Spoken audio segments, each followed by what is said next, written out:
Everybody, let's get into the front pages of our daily newspapers this morning. Oh, we've only got 3 minutes. SK, let's go. Okay. Rush ahead. Let's go. So here's Business Day. RCL to unbundle and list Rainbow Chicken.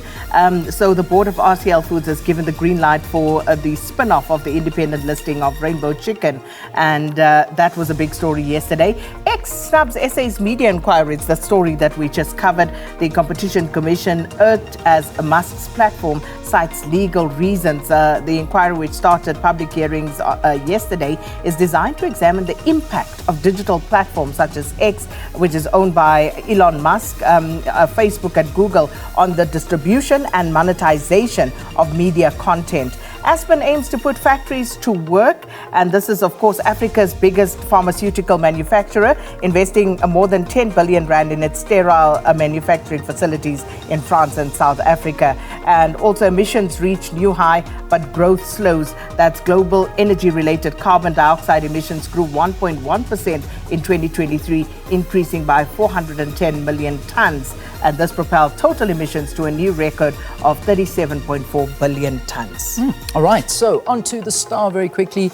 Look at the story there in the side. It's an interesting one, and of course one that's been a big talking point since the weekend. EFF and DA take aim at Mapisa and Gakula. We also had this in the news bulletin. Speaker, of course, denying these corruption claims and will cooperate with investigations. I mean, so both the parties want the Ethics Committee in Parliament to investigate the National Speaker after there were corruption allegations against her surfacing this weekend.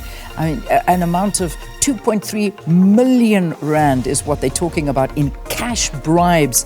It's outlined in a whole bunch of messages and an expose over the weekend. So that is going to be one to watch out for. Then, of course, the minister decries shooting in which a UJ student and 2 others were killed. This devastating story that happened last week in Braamfontein. And the minister, Dr. Bladen Zamande, really saying the taxi-related gun violence that erupted in Braamfontein was unacceptable, and it resulted in the death of a second-year University of Johannesburg student. So very, very sad. And then more pressure on consumers as that fuel price increases tonight. The Citizen's main story on their front page: killer road or killer drivers. A costly upgrade to the infrastructure of the deadly Moloto Road is underway, and a safety campaign for users is planned. But most accidents are actually due to reckless or drunk driving, speeding and other careless behavior, according to experts who are calling for more diligent policing of the road. Also, Tshwane hijack hotspots and tourism can improve GDP. Some of the stories in the body. Finally, the Sowetan demands by AKA suspects won't fly. Legal experts say conditions placed by alleged killers for their extradition from Eswatini are impossible, and the pair appear today. We'll have more in that news bulletin that's coming up now. We've also got Jordan accused of bullying. SAFA and NSFAS rejects 243,000 applications.